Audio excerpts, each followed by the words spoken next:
En una esquina tranquila de Howard Beach, Queens, se levanta una casa que ha aprendido a guardar silencio. Sus 2 pisos de ladrillo y revestimiento de madera no gritan poder, sino que susurran una historia de control absoluto.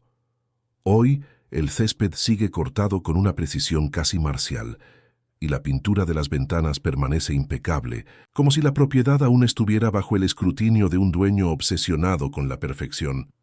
Es un monumento a la normalidad, una fachada tan cuidadosamente construida que su verdadera naturaleza se ha vuelto casi invisible, absorbida por el ritmo monótono del suburbio. El aire que rodea la propiedad del 8515 de la 159th Avenue parece más denso, más pesado. Los coches de los vecinos pasan sin detenerse, pero las miradas se desvían hacia ella por una fracción de segundo, un reflejo condicionado por décadas de memoria colectiva. La casa ya no es un centro de mando, ni la corte no oficial de un rey sin corona. Se ha convertido en una cicatriz en el paisaje, un lugar donde el pasado no ha sido demolido, sino simplemente empapelado, dejando que los ecos de su antiguo propósito vibren justo debajo de la superficie de lo cotidiano. Dentro, si uno pudiera caminar por sus estancias ahora, el silencio sería el protagonista. Un silencio que no es vacío, sino denso, lleno de conversaciones no grabadas y decisiones irrevocables. La luz del sol se filtra a través de las ventanas, iluminando partículas de polvo que danzan en el aire, cada una un testigo mudo de las reuniones que tuvieron lugar en el salón, en la cocina, en el sótano. El olor a madera pulida y a productos de limpieza no logra enmascarar una fragancia más profunda y persistente, la del miedo y la lealtad. Las paredes de esta casa no solo separan habitaciones, contienen historias. Absorbieron la tensión de los capos que esperaban órdenes, el humo de los cigarros durante discusiones estratégicas y el sonido amortiguado de las celebraciones tras cada victoria judicial. Cada baldosa del suelo fue pisada por hombres que controlaban el pulso de Nueva York, y cada pomo de puerta fue girado por manos que podían firmar tanto un contrato de construcción como una sentencia de muerte. La estructura es un archivo físico de un poder que se negaba a esconderse en las sombras.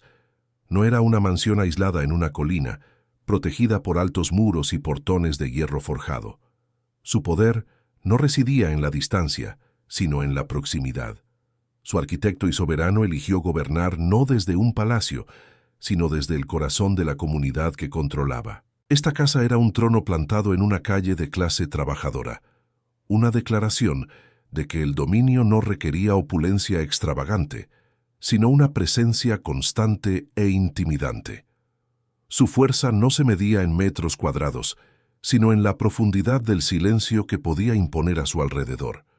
La perfección de su exterior era un arma psicológica. Un césped inmaculado y una acera impoluta no eran signos de orgullo cívico, sino una demostración de control total sobre el entorno inmediato.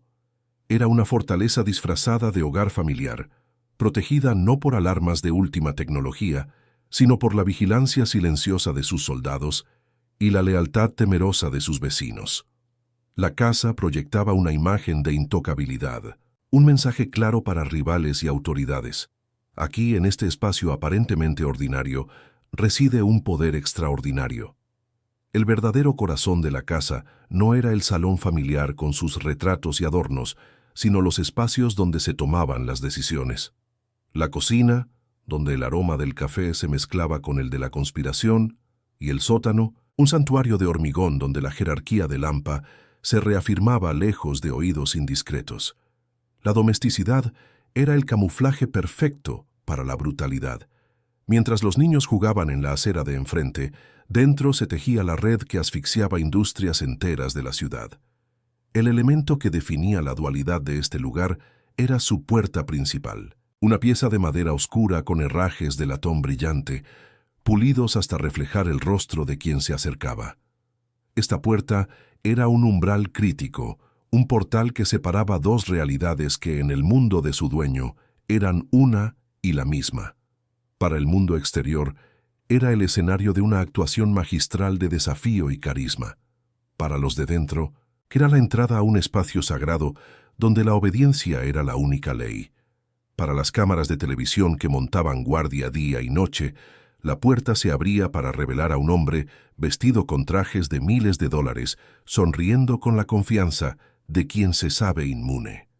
Era el don elegante, el don de teflón, saliendo de su fortaleza suburbana para desafiar al sistema y regresar victorioso. Cada apertura de esa puerta era un acto de propaganda, una afirmación de que la ley de la calle y la ley del hogar estaban bajo un único y soberano control.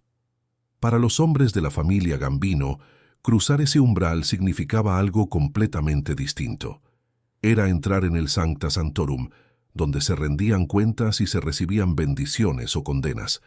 La atmósfera cambiaba al cerrarse la puerta. El ruido de la calle se desvanecía, reemplazado por una quietud cargada de autoridad. Allí dentro, el hombre de familia y el jefe criminal se fusionaban en una sola figura, cuya palabra era absoluta. Esta casa no era solo un refugio o una residencia, era el instrumento central de una identidad cuidadosamente forjada. Proyectaba la imagen del patriarca, del hombre del pueblo que nunca olvidó sus raíces, mientras funcionaba como el núcleo operativo de un imperio criminal multimillonario. Era la manifestación física de un ego que no necesitaba un palacio para sentirse rey, solo un reino que gobernar desde la comodidad de su salón. La estructura permanece despojada de su antiguo monarca, pero no de su memoria. Es un testigo de cómo la ambición puede anclar sus raíces en el lugar más insospechado, convirtiendo un hogar en una sala del trono y un barrio en un feudo. La fachada de normalidad era su defensa más formidable, una ilusión que ocultaba un universo regido por sus propias leyes, su propia justicia y su propia violencia. El lujo era solo la superficie. Lo que sucedía dentro, pocos se atrevían a saberlo. Para descubrir los secretos sellados entre estas paredes, sigue nuestra investigación. Para entender la casa, primero hay que entender el vacío que vino a llenar. Antes del ladrillo, del césped marcial y de la puerta de madera oscura, existía el Bronx de los años 40. Un paisaje de asfalto agrietado y edificios de apartamentos superpoblados, donde el anonimato era una condición existencial y la pobreza, el aire que se respiraba. John Gotti nació en ese mundo, el quinto de 13 hijos, en un entorno donde el espacio personal era un lujo inexistente y el futuro una abstracción lejana. Su primera arquitectura fue la de la privación. El hogar de su infancia no era un refugio, sino un crisol de caos. La figura de un padre ausente o abrumado por el trabajo esporádico y la presencia constante de una docena de hermanos crearon un ecosistema de competencia feroz por los recursos más básicos: comida, atención, un rincón de silencio. Esta experiencia temprana no solo forjó un hambre de riqueza material, sino una necesidad mucho más profunda y visceral de orden, control y un espacio soberano, donde su voluntad fuera la única ley. La obsesión por la perfección de su futura casa nacería de la memoria de este desorden primigenio. La calle se convirtió en su primera sala del trono. Lejos del tumulto doméstico, encontró en las pandillas juveniles como los Fulton Rockaway Boys una estructura alternativa, una jerarquía clara, donde la lealtad se premiaba y la debilidad se castigaba. El respeto no se heredaba ni se concedía, se conquistaba a través de la intimidación y la violencia. Fue en esas esquinas donde aprendió que el miedo era una herramienta de construcción más eficaz que el afecto. La calle le ofreció el primer borrador de la familia que él mismo dirigiría, una donde los lazos no eran de sangre, sino de complicidad y terror. Sus primeros delitos no fueron meros actos de subsistencia, sino los cimientos de una identidad. Los pequeños robos, los secuestros de camiones y las peleas callejeras eran ensayos para un papel que estaba aprendiendo a interpretar. Cada golpe exitoso era una afirmación de su propia astucia frente a un sistema que lo había marginado. No buscaba simplemente sobrevivir dentro de las reglas del mundo. Buscaba crear un mundo propio, con reglas que él dictara. El desprecio por la autoridad no era una pose adolescente, sino el despertar de una ambición monárquica. El punto de inflexión moral llegó no con un acto de violencia espectacular, sino con la fría normalización de la misma. La transición de delincuente juvenil a asociado de la mafia no fue una ruptura dramática, sino una progresión lógica. Para un joven que veía el mundo como una lucha de poder, la Cosa Nostra no representaba el mal, sino la máxima expresión de la lógica. La violencia dejó de ser una explosión de ira para convertirse en un instrumento calculado de negocio y control, un lenguaje que entendía a la perfección. La figura de Aniello Della Croce, el temido subjefe de la familia Gambino, fue el catalizador que transformó la ambición cruda en un plan de carrera. Della Croce vio en el joven Gotti no solo a un matón eficaz, sino un reflejo de su propia filosofía del poder, implacable, pragmático y anclado en las tradiciones de la calle. Se convirtió en el arquitecto de su ascenso, proporcionándole la estructura y la legitimidad del AMPA que necesitaba para canalizar su violencia hacia la construcción de un imperio. Gotti encontró en él al padre que la jerarquía criminal le ofrecía. Bajo esta tutela, aprendió que el poder real no residía únicamente en la fuerza bruta, sino en la capacidad de proyectarla. Observó cómo los viejos capos operaban desde la sombra, acumulando fortunas en silencio. Pero Gotti extrajo una lección diferente. El secretismo era una forma de debilidad, una admisión tácita de ilegitimidad. Su instinto le decía que el verdadero poder no se escondía, sino que se exhibía, desafiando al mundo a mirar y a temer. Mientras su estatus crecía en el inframundo, el sueño americano se materializaba a su alrededor en los suburbios de Queens. Barrios como Howard Beach representaban una promesa de estabilidad, de normalidad y de respetabilidad que le fascinaba y despreciaba a partes iguales. No anhelaba asimilarse a esa vida, sino conquistarla, vaciarla de su significado convencional y rellenarla con el suyo. La casa suburbana no sería un refugio para escapar de su vida criminal, sino el escenario principal desde donde dirigirla. El matrimonio con Victoria Di Giorgio y la formación de una familia fueron movimientos estratégicos en la construcción de su personaje público. Un hogar, una esposa, unos hijos, eran los pilares de la fachada de hombre de familia, del patriarca. Esta domesticidad no era una contradicción de su vida criminal, sino su camuflaje más brillante. Le proporcionaba una coartada emocional y social, un ancla en el mundo de la normalidad que hacía su brutalidad aún más desconcertante y por tanto más efectiva. El asesinato de James McBratney en 1973, en venganza por el secuestro y asesinato del sobrino de Carlo Gambino, fue su rito de iniciación definitivo. Este acto, que le costó sus primeros años en una prisión estatal, fue una inversión calculada. Demostró una lealtad inquebrantable y una capacidad para la violencia decisiva que cimentó su reputación dentro de la familia. Se convirtió en el sacrificio que lo elevó de soldado a futuro líder a los ojos de la vieja guardia. La cárcel no fue un correctivo, sino una cámara de maduración. Lejos de quebrantar su espíritu, el encarcelamiento afiló su astucia y amplió su red de contactos. Se convirtió en un centro de poder dentro de los muros, y al salir, su aura se había multiplicado. Regresó al mundo no como un exconvicto arrepentido, sino como un hombre hecho y derecho en la jerarquía de la mafia, un capitán con una reputación forjada en la lealtad y la sangre. Con su nuevo estatus de capo, la necesidad de un centro de operaciones se volvió primordial. Los clubes sociales de Little Italy eran útiles, pero eran espacios compartidos, impregnados de la historia de otros. Gotti necesitaba un lugar que fuera exclusivamente suyo, un territorio que reflejara su visión única del poder. Buscaba un santuario que no estuviera escondido en las entrañas de la ciudad, sino a la vista de todos, un trono plantado en mitad del reino.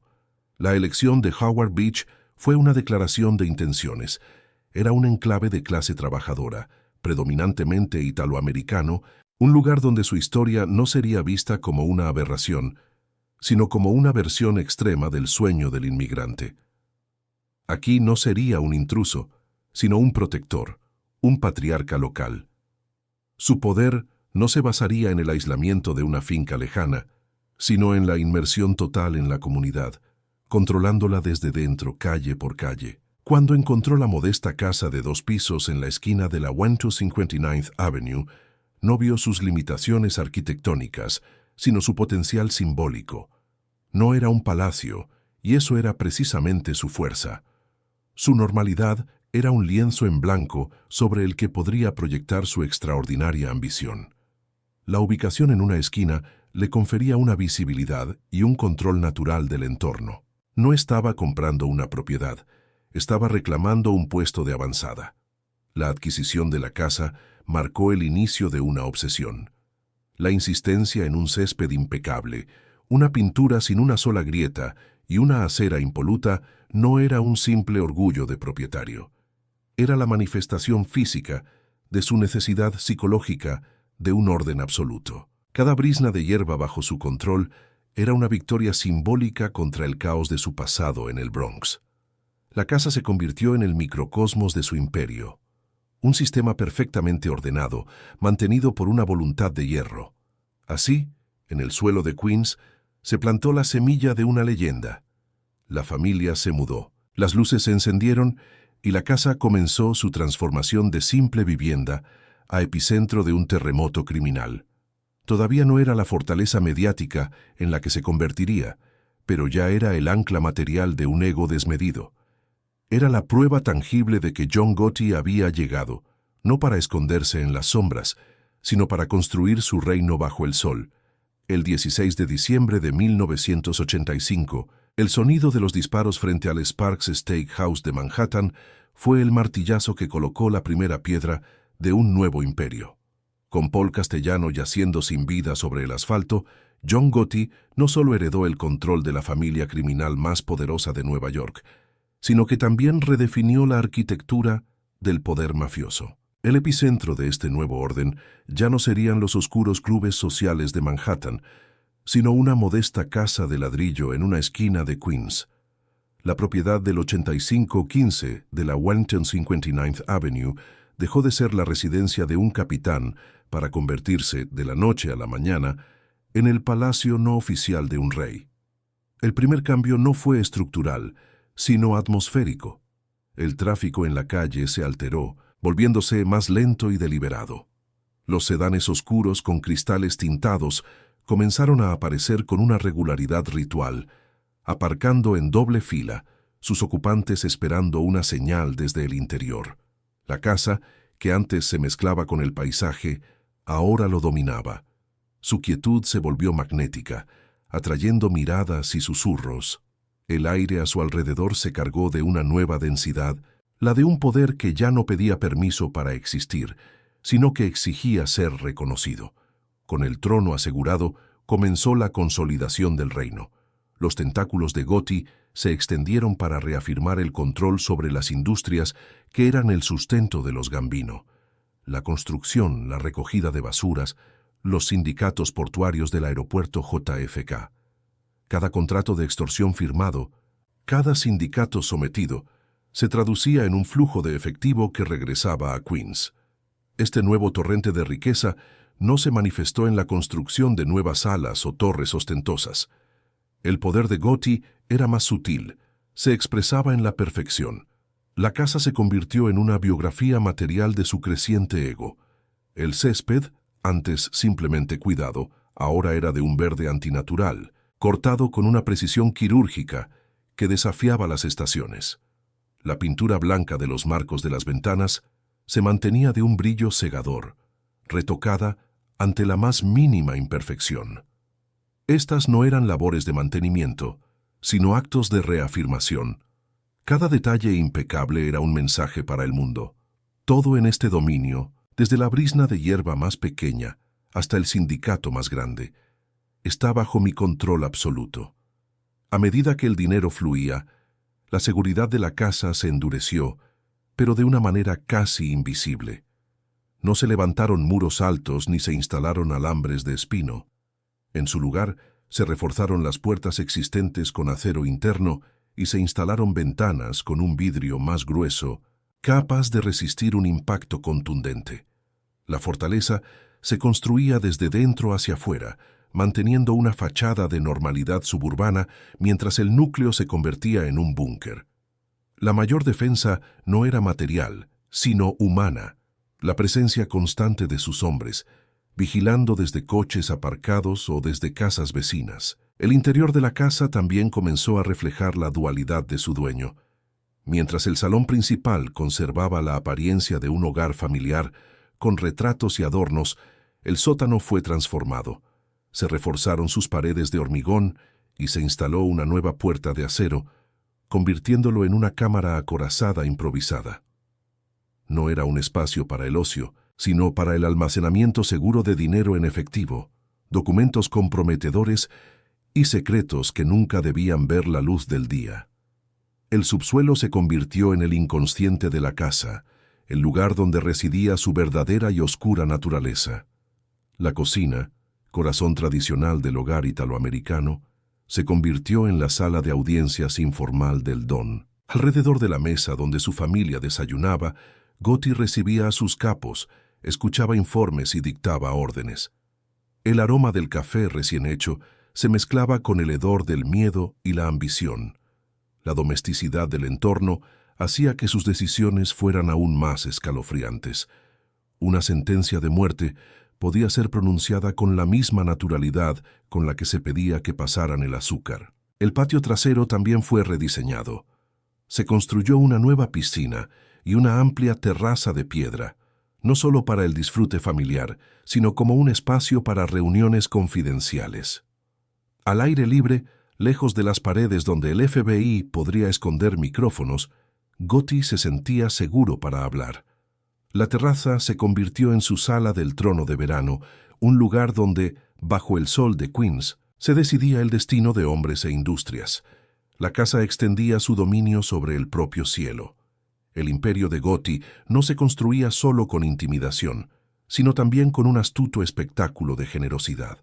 Las fiestas anuales del 4 de julio, que organizaba en la calle frente a su casa, eran legendarias. Eran una demostración de poder feudal.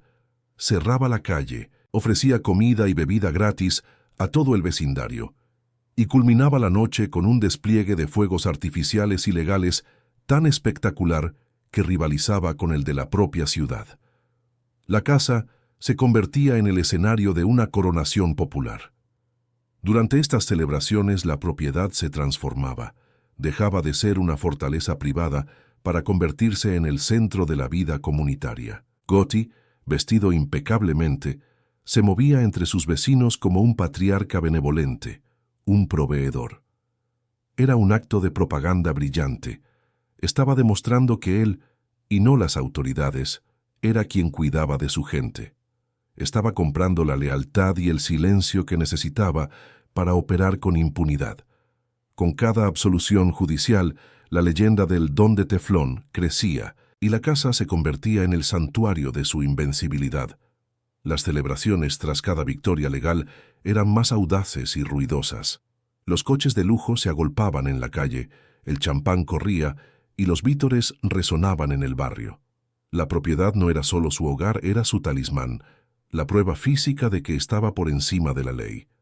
Cada fiesta era un desafío directo al FBI, que observaba impotente desde la distancia. La casa comenzó a desarrollar su propia mitología. Se convirtió en un punto de referencia, un lugar que atraía tanto a los aspirantes a mafiosos como a los turistas del crimen. La gente conducía lentamente por la 159th Avenue solo para echar un vistazo, para sentir la proximidad del poder. La propiedad ya no pertenecía solo a Gotti, pertenecía al imaginario colectivo de la ciudad, un símbolo del antihéroe que vivía entre ellos. El crecimiento del imperio también trajo consigo una paranoia creciente. Gotti se obsesionó con la vigilancia electrónica. Ordenó barridos regulares en busca de micrófonos, no solo en la casa, sino también en los coches de sus hombres de confianza. La casa, que proyectaba una imagen de confianza y apertura hacia la calle, se volvió hermética por dentro. Las conversaciones importantes se mantenían en susurros o durante los famosos paseos para hablar que comenzaban y terminaban en su puerta principal.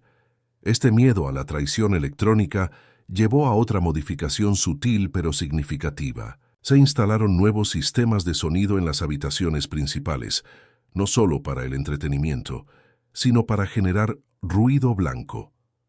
La música de Frank Sinatra podía sonar a un volumen constante, no por placer, sino para enmascarar las conversaciones y frustrar cualquier intento de escucha. La casa aprendió a usar el sonido como un arma, creando un velo de normalidad para ocultar sus secretos. Los objetos dentro de la casa también narraban la historia de su ascenso. Los trajes de Brioni colgados en el armario, valorados en miles de dólares, eran la armadura de su personaje público. Los relojes suizos y los anillos de diamantes, guardados en la caja fuerte del dormitorio, eran los trofeos de sus conquistas. Cada objeto de lujo era una medalla, una prueba tangible de que el chico pobre del Bronx había llegado a la cima del mundo. El jardín se convirtió en un reflejo de la psique de su dueño. Junto a la piscina, Victoria Gotti mantenía un pequeño huerto, un símbolo de la vida familiar y las raíces italianas. Pero a pocos metros, guardias armados vigilaban discretamente el perímetro. La coexistencia de los tomates madurando al sol y el acero frío de las pistolas ocultas bajo las chaquetas era la metáfora perfecta de la casa. Una fachada de vida idílica que ocultaba una realidad letal. La casa no creció tanto en metros cuadrados como en densidad de poder. Cada ladrillo parecía absorber la autoridad de su dueño. Se convirtió en un punto gravitacional que deformaba el tejido social del barrio. Los precios de las propiedades cercanas se vieron afectados, los vecinos aprendieron a no ver nada y la policía local sabía qué calles evitar. La casa no solo ocupaba su parcela. Había colonizado todo el vecindario. Con el tiempo, la propiedad se fusionó por completo con la identidad de Gotti. Ya no era posible pensar en el don elegante sin imaginarlo saliendo por esa puerta de madera oscura, sonriendo a las cámaras. La casa era su escenario, su fortaleza y su espejo. Reflejaba su obsesión por el control, su vanidad y su creencia inquebrantable en su propio mito. Se había convertido en un monumento vivo a un rey en la cima de su poder. Así, la modesta estructura de 2 pisos se erigió como el centro neurálgico de un imperio multimillonario, construido sobre la extorsión, el miedo y una imagen pública cuidadosamente elaborada. Cada elemento, desde el césped inmaculado hasta la puerta reforzada del sótano, contaba una parte de la historia de su construcción. La casa no era solo donde vivía el poder, era la forma en que el poder se hacía visible y real. La propiedad se convirtió en el testamento físico de una ambición sin límites, un lugar donde la normalidad suburbana y la brutalidad criminal no solo coexistían, sino que se alimentaban mutuamente. Se erigió como un bastión aparentemente inexpugnable, un desafío de ladrillo y madera al sistema que juraba derribarlo. ¿Qué detalle revela mejor la vanidad de su constructor? ¿El mármol de un salón de baile, los cristales blindados o la bóveda subterránea? En su apogeo, la casa del 8515 de la 159th Avenue dejó de ser una propiedad para convertirse en un estado de ánimo. Era la encarnación física de la invencibilidad, un monumento de ladrillo al mito del don de teflón. Su normalidad, ahora perfeccionada hasta un grado casi surrealista, era la declaración más arrogante de todas. No necesitaba un palacio, porque había logrado convertir un trozo de suburbio en su feudo personal. Un reino donde su voluntad era la única ley que importaba y la del gobierno federal una sugerencia lejana y risible. La calle se había transformado en una antesala a cielo abierto. La liturgia diaria comenzaba con la llegada de los sedanes de lujo, que se deslizaban hasta la acera con una reverencia mecánica. Hombres con trajes caros y hombros anchos salían, pero no se acercaban de inmediato a la puerta. Esperaban, a veces durante horas, en una muestra de paciencia feudal. Su quietud era un tributo al poder que residía en el interior, un poder tan absoluto que podía permitirse el lujo de hacer esperar al mundo. La puerta principal, ahora pulida hasta brillar como un espejo oscuro, se había convertido en el punto de control más vigilado de Queens. Su apertura era un acontecimiento. Para las cámaras que montaban una guardia permanente, ofrecía el espectáculo de un rey saliendo a saludar a sus súbditos. Para los hombres de la familia Gambino, Cruzar su umbral era una audiencia. El sonido del cerrojo al cerrarse tras ellos era el fin del mundo exterior y el comienzo de un universo gobernado por un solo hombre.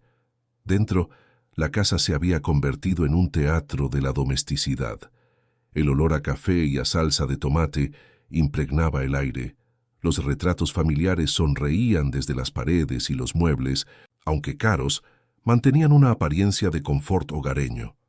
Era una escenografía meticulosamente diseñada para desarmar, para recordar a todos que el hombre que podía ordenar un asesinato también era un patriarca, un padre, un marido.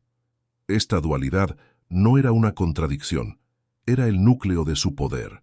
Cada elemento de la casa estaba ahora al servicio de esta doble función. El teléfono de la cocina, usado por Victoria para charlar con sus amigas, era el mismo desde el que se podían transmitir órdenes veladas que afectarían a industrias de miles de millones de dólares. El mando a distancia del televisor del salón descansaba sobre la misma mesa donde se contaban fajos de billetes procedentes de la usura y la extorsión. La normalidad era el disfraz perfecto para lo monstruoso. Con el poder absoluto llegó una paranoia igualmente absoluta. La casa, que parecía tan abierta al barrio, se convirtió en un búnker psicológico. Gotti desarrolló un terror casi patológico a la vigilancia electrónica. La propiedad fue barrida en busca de micrófonos con una frecuencia obsesiva, cada grieta inspeccionada, cada línea telefónica verificada. La fortaleza que proyectaba confianza hacia el exterior se consumía por dentro con la sospecha. Esta paranoia dio lugar a uno de los rituales más emblemáticos de su reinado, los paseos para hablar. La ironía era inmensa. El hombre que había convertido su casa en el centro del universo criminal no se sentía seguro hablando dentro de ella. Salía de su fortaleza, flanqueado por sus lugartenientes, y caminaba por las tranquilas calles de Howard Beach, discutiendo conspiraciones y sentencias de muerte, mientras los vecinos regaban sus jardines. El reino entero se convirtió en su sala de reuniones a prueba de escuchas. Dentro de la casa se implementaron contramedidas acústicas. Un potente sistema de sonido, instalado ostensiblemente para el entretenimiento, a menudo reproducía música a un volumen constante. Las baladas de Frank Sinatra no eran solo una banda sonora, eran un dispositivo de enmascaramiento, una capa de ruido blanco diseñada para frustrar cualquier micrófono que hubiera escapado a los barridos. La casa aprendió a usar el sonido como un muro, la cocina consolidó su estatus como la verdadera sala del trono. Era allí, en la mesa familiar, donde se celebraban las audiencias más importantes. Sentado en la cabecera, con una taza de café en la mano, Gotti escuchaba informes, resolvía disputas y emitía juicios. El entorno informal hacía que las demostraciones de poder fueran aún más escalofriantes. La lealtad se premiaba y la traición se castigaba entre el olor del ajo y el aceite de oliva. El sótano, por su parte, se transformó en la tesorería y el archivo del imperio. Detrás de su puerta de acero reforzado no solo se guardaba dinero, sino también los libros de contabilidad del miedo, las listas de deudores, los registros de pagos de extorsión, las pruebas de crímenes que mantenían a hombres poderosos bajo su control. Era el subconsciente de hormigón de la casa, donde se almacenaban los secretos que alimentaban la fachada de arriba. El patio trasero, con su piscina y su cuidada terraza, funcionaba como un palco real. En los cálidos días de verano, Gotti presidía reuniones allí, a la sombra de una sombrilla. La ilusión de relajación era total, pero la tensión era palpable. Mientras los cubitos de hielo tintineaban en los vasos, se decidían los destinos de los sindicatos portuarios, o se planeaba la eliminación de un rival. El sol de Queens iluminaba las conspiraciones más oscuras. El ritual supremo de su reinado eran las fiestas del 4 de julio. En esos días, la casa dejaba de ser una fortaleza para convertirse en el epicentro de una celebración feudal. La calle era bloqueada ilegalmente, se instalaban parrillas gigantescas y se servía comida y bebida a cientos de vecinos. Gotti, vestido con un chándal de seda, se movía entre la multitud como un monarca benevolente, repartiendo sonrisas y apretones de manos. El clímax de la noche era un espectáculo de fuegos artificiales tan masivo e ilegal que desafiaba abiertamente a las autoridades de la ciudad. Mientras los cohetes explotaban sobre Howard Beach, el mensaje era inequívoco. En este territorio, las únicas leyes que se aplican son las mías. La casa, bañada por las luces de colores, parecía el palacio de un rey que había declarado su independencia. Estas celebraciones eran un acto de genio propagandístico. Consolidaban su imagen de hombre del pueblo, un benefactor que compartía su riqueza con la comunidad. Pero también eran una demostración de fuerza, una forma de recordar a todos, vecinos y enemigos por igual, quién controlaba realmente ese rincón del mundo. Estaba comprando el silencio y la lealtad con salchichas y explosivos. La vida dentro de la casa se convirtió en una representación teatral ininterrumpida. John Gotti no solo era el jefe, era el actor principal y el director de una obra sobre su propia grandeza. Su familia, sus soldados, sus abogados, todos tenían un papel que desempeñar.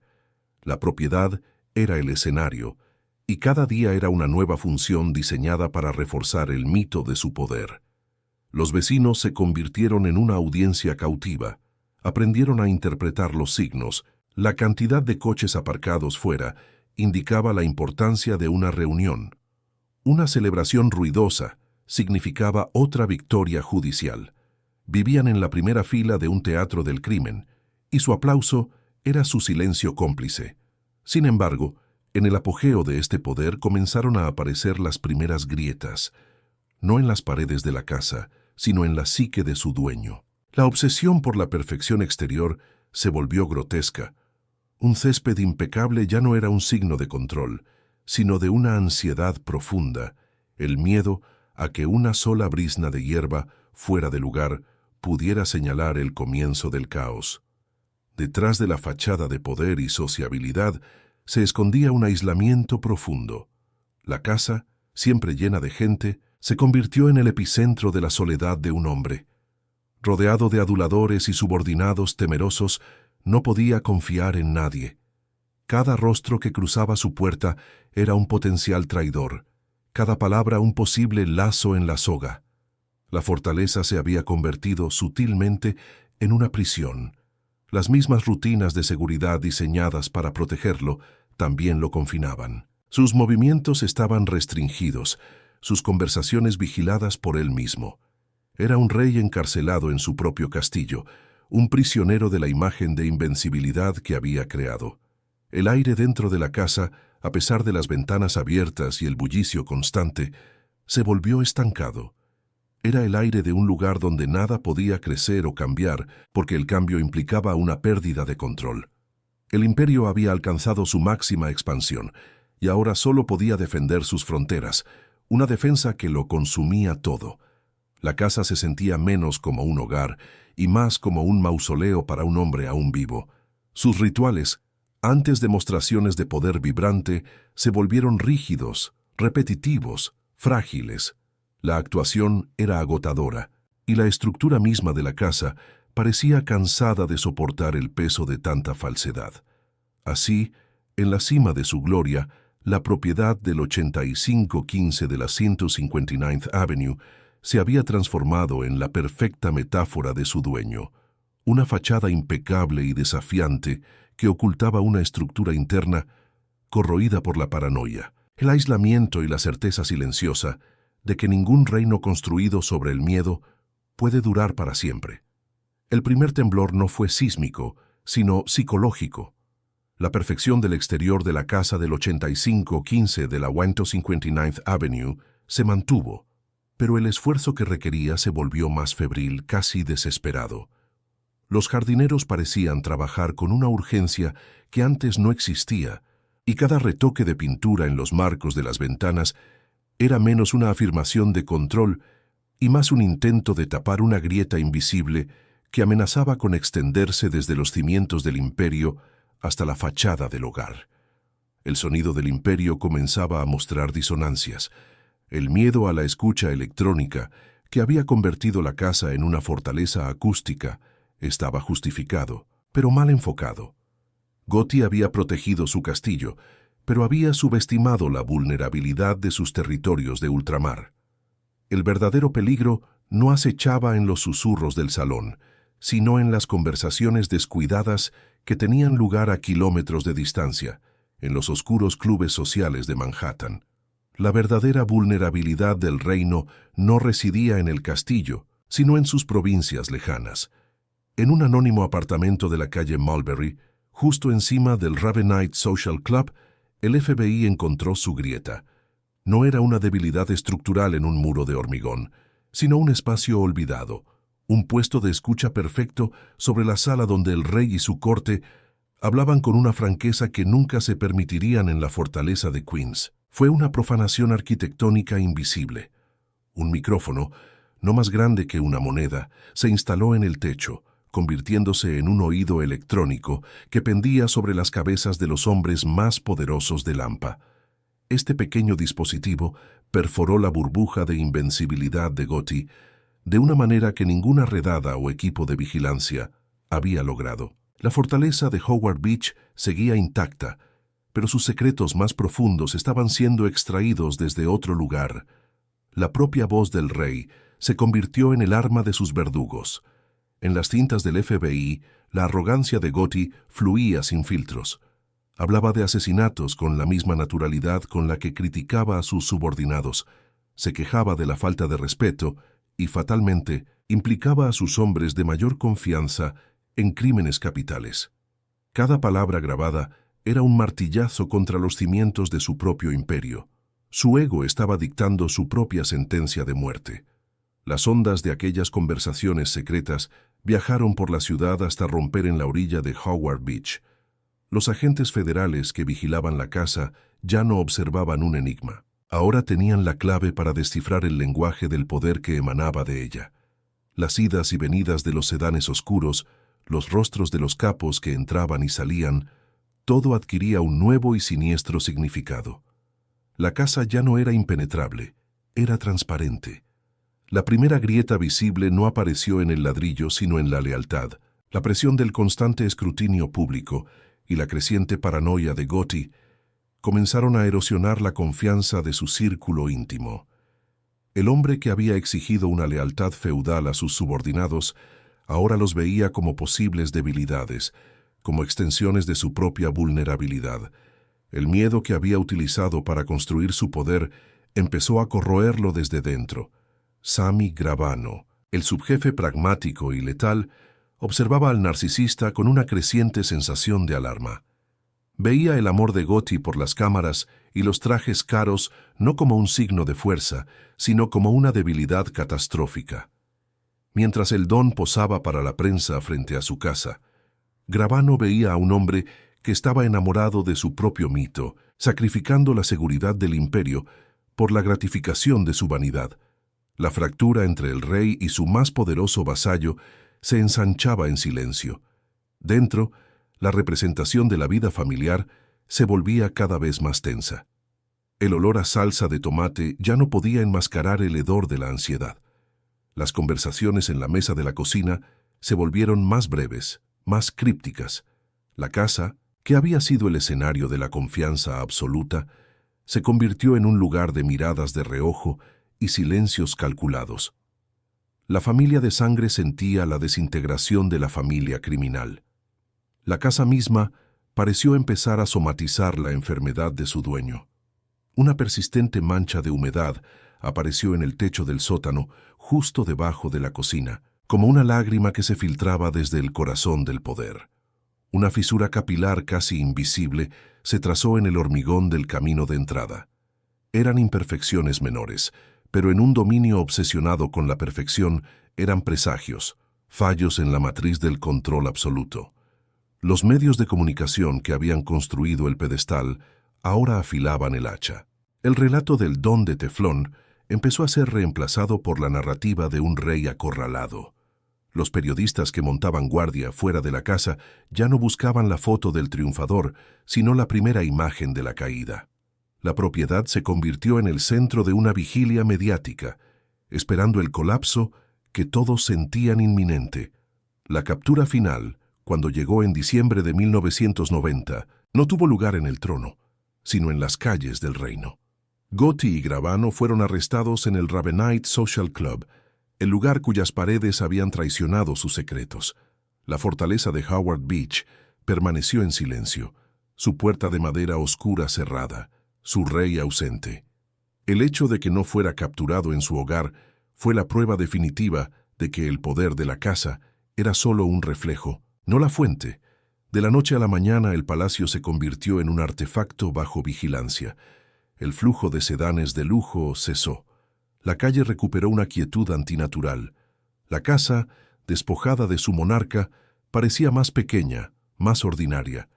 Ya no era un centro de poder, sino la residencia de la familia de un prisionero, una reliquia de una era que acababa de terminar.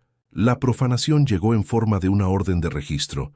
Agentes del FBI cruzaron el umbral que tantos mafiosos habían temido. No pidieron permiso, forzaron la cerradura del mito, recorrieron las habitaciones, abrieron armarios, examinaron los retratos familiares. Cada paso era una declaración de que el santuario había sido violado, que el aura de intocabilidad se había roto para siempre. La silla en la cabecera de la mesa de la cocina ya no era un trono, sino un simple objeto de madera. El espacio que Gotti había llenado con su autoridad ahora estaba vacío, un hueco en el centro gravitacional de la casa. El silencio que reinaba ya no era el silencio del poder, sino el del abandono. La casa había perdido su voz. El golpe de gracia fue acústico. En una sala de interrogatorios, los fiscales le pusieron a Sammy Gravano las cintas del Ravenite. Escuchó la voz de Gotti, su jefe, su amigo, implicándolo en múltiples asesinatos, menospreciándolo, usándolo. En ese momento, el código de la omertá, el muro de silencio que había protegido a la mafia durante generaciones, se hizo añicos. La traición no fue con una bala, sino con una cinta de casete. El eco de esa traición resonó en los cimientos de la casa de Howard Beach. La noticia de que Sammy the Bull iba a testificar contra su jefe fue un terremoto que destruyó la estructura de lealtad sobre la que se había construido el imperio. La casa, que había sido un símbolo de la unidad de la familia Gambino, se convirtió en el monumento a su mayor cisma. Para los que quedaron atrás, la fortaleza se convirtió en una jaula de cristal. Victoria Gotti y sus hijos quedaron atrapados dentro de la propiedad, asediados por los medios de comunicación y por el fantasma de la traición. Los muros que habían sido diseñados para mantener el mundo fuera, ahora servían para encerrarlos con el legado en ruinas de su patriarca. El jardín, espejo de la psique del soberano, fue el primero en reflejar la abdicación. Una mancha marrón comenzó a extenderse por el césped que una vez fue de un verde imposible. Las malas hierbas, antes impensables, asomaron tímidamente por las grietas de la acera. El orden perfecto que Gotti había impuesto a la naturaleza se estaba desmoronando, al igual que su control sobre el mundo de los hombres. La casa seguía en pie, pero su alma arquitectónica se había fracturado sin remedio. La fachada de normalidad suburbana ya no ocultaba un poder extraordinario, sino el vacío dejado por él. Las grietas ya no eran invisibles, eran fisuras abiertas por las que se escapaba la última esencia de un reino construido sobre la arrogancia y que fue derribado por la resonancia de una sola voz. La violación del santuario no comenzó con un ariete, sino con el crujido del papel. Una orden de registro, firmada por un juez federal, se convirtió en el arma que finalmente derribó la puerta de madera oscura. No fue la fuerza bruta lo que la profanó, sino la autoridad fría y metódica de la ley. En ese instante, la propiedad del 8515 de la 159th Avenue dejó de ser un castillo soberano para convertirse en la escena de un crimen bajo investigación, su umbral sagrado reducido a una simple línea de entrada en un formulario oficial. El primer paso de los agentes federales sobre la alfombra del vestíbulo fue un terremoto en el microcosmos de la casa. Sus botas pesadas resonaban sobre el suelo pulido con una disonancia brutal, un sonido ajeno en un lugar donde solo habían resonado los zapatos de cuero italiano y las pisadas reverentes. El aire, antes denso por el poder y el miedo, se llenó con el olor a equipo táctico y la tensión de una invasión legal. La casa, por primera vez, fue ocupada por una fuerza que no respondía a su rey. La sinfonía del poder fue reemplazada por la cacofonía de la deconstrucción. Las órdenes gritadas por los agentes del FBI sustituyeron a los susurros conspiradores en la cocina. El sonido de los cajones, al ser abiertos de golpe y vaciados sobre el suelo, eclipsó el recuerdo del tintineo de los vasos de whisky. El orden marcial que Gotti había impuesto a su entorno fue invertido con una violencia sistemática. El caos no era un accidente, era la herramienta con la que el Estado desmantelaba un imperio. Cada habitación se convirtió en un frente de batalla en una guerra por los secretos. Los agentes se movían con una eficiencia desapasionada, convirtiendo un hogar en un archivo para ser saqueado. Los retratos familiares eran descolgados de las paredes, no con cuidado, sino con la prisa de quien busca un compartimento oculto detrás. Los sofás eran volteados, sus cojines rajados, en una búsqueda febril de cualquier cosa que pudiera servir como clavo en el ataúd judicial del Don. La cocina, la sala del trono informal, sufrió la mayor profanación. La mesa donde se habían sellado destinos fue cubierta con bolsas de pruebas y guantes de látex. Los armarios, que olían a especias y a pasta seca, fueron vaciados sin miramientos. El corazón doméstico del imperio fue sometido a una autopsia a corazón abierto, su calidez familiar expuesta como una simple fachada para la maquinaria criminal. En el dormitorio principal, la armadura del rey fue despojada de su poder. Los trajes de Brioni, que habían deslumbrado a los medios y a los jurados, fueron sacados de las perchas y arrojados sobre la cama, sus líneas perfectas arrugadas por manos anónimas. Las cajas de joyas fueron abiertas. Sus contenidos, relojes de oro, anillos de diamantes, ya no eran trofeos de un monarca, sino meros activos a ser confiscados, catalogados con una etiqueta de evidencia. La paranoia de Gotti se convirtió en una hoja de ruta para sus enemigos. La búsqueda de compartimentos secretos fue implacable. Los agentes golpeaban las paredes con los nudillos, escuchando el eco hueco que delataría una doble pared. Usaron detectores de metales y equipos de fibra óptica, sondeando las entrañas de la estructura en busca de los vacíos donde se escondían los pecados del propietario. La fortaleza, diseñada para ocultar, estaba siendo despellejada. El sonido agudo de un taladro perforando el hormigón del sótano fue el grito de rendición de la casa. Una caja fuerte empotrada cuya existencia solo conocía el círculo más íntimo fue expuesta y atacada. El metal chirrió y cedió, y la puerta, antes impenetrable, se abrió para revelar no solo fajos de billetes, sino libros de contabilidad, listas de nombres, la anatomía de la extorsión escrita en papel. El inconsciente de la casa fue expuesto a una luz inclemente. El patio trasero, escenario de reuniones bajo el sol, fue invadido. Los agentes cavaron en el pequeño huerto de Victoria, buscando armas enterradas o dinero envuelto en plástico. La tierra que había nutrido tomates y albahaca fue removida y profanada. La piscina, antes un oasis de poder relajado, fue drenada, su fondo de azulejos azules examinado en busca de cualquier cosa que pudiera haber sido arrojada a sus profundidades. Desde el cielo el asalto era total. Un helicóptero del FBI sobrevolaba la propiedad en círculos, su ruido ensordecedor, un recordatorio constante de que no había escapatoria. Sus cámaras filmaban cada movimiento, transformando la humillación privada de la casa en un espectáculo público. El dominio aéreo que Gotti había reclamado con sus fuegos artificiales ahora pertenecía por completo al gobierno federal. Los vecinos, que durante años habían practicado el arte de no ver, ahora estaban obligados a mirar. Desde detrás de sus persianas observaban cómo la casa que había definido la geografía del poder en su barrio era desmembrada. El silencio que antes era una muestra de lealtad temerosa se convirtió en el silencio de los testigos de una ejecución. El feudo se había convertido en una zona de ocupación. La casa sangraba objetos por su puerta principal. Cada caja de pruebas que salía era una hemorragia de su poder. Las pinturas, los jarrones, los libros, todo lo que había construido la ilusión de un hogar respetable, era ahora parte del botín de guerra legal. La propiedad estaba siendo vaciada de su identidad, reducida a una cáscara arquitectónica. Los medios de comunicación, que habían sido el público de Gotti, ahora eran el coro de su tragedia. Las cámaras que una vez esperaron su sonrisa desafiante, ahora se deleitaban con las imágenes de su fortaleza violada.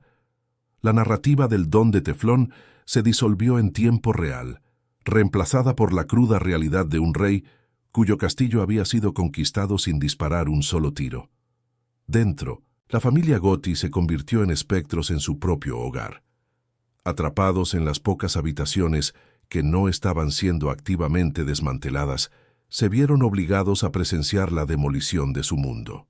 Los muros que los habían protegido ahora los aprisionaban con la evidencia de su propia caída. Cada agente un recordatorio de la traición que había hecho posible aquella profanación. La violencia de la búsqueda dejó cicatrices físicas. Los paneles de madera del suelo fueron levantados, dejando al descubierto las vigas. El papel pintado fue rasgado en las esquinas. La casa, que había sido un monumento a la perfección, ahora estaba herida, su piel magullada y rota, revelando la estructura cruda que había debajo de la ilusión. Cuando los agentes finalmente se fueron, dejaron tras de sí un silencio diferente. No era el silencio cargado de autoridad del pasado, sino el silencio vacío de una tumba. El polvo se asentaba lentamente sobre los contornos de los muebles ausentes. La casa ya no era una fortaleza ni un hogar, era una ruina, un esqueleto arquitectónico despojado de su alma y de su propósito. El último agente cerró la puerta principal. El sonido ya no fue el de un cerrojo que sellaba un universo privado, sino el eco hueco de un espacio abandonado.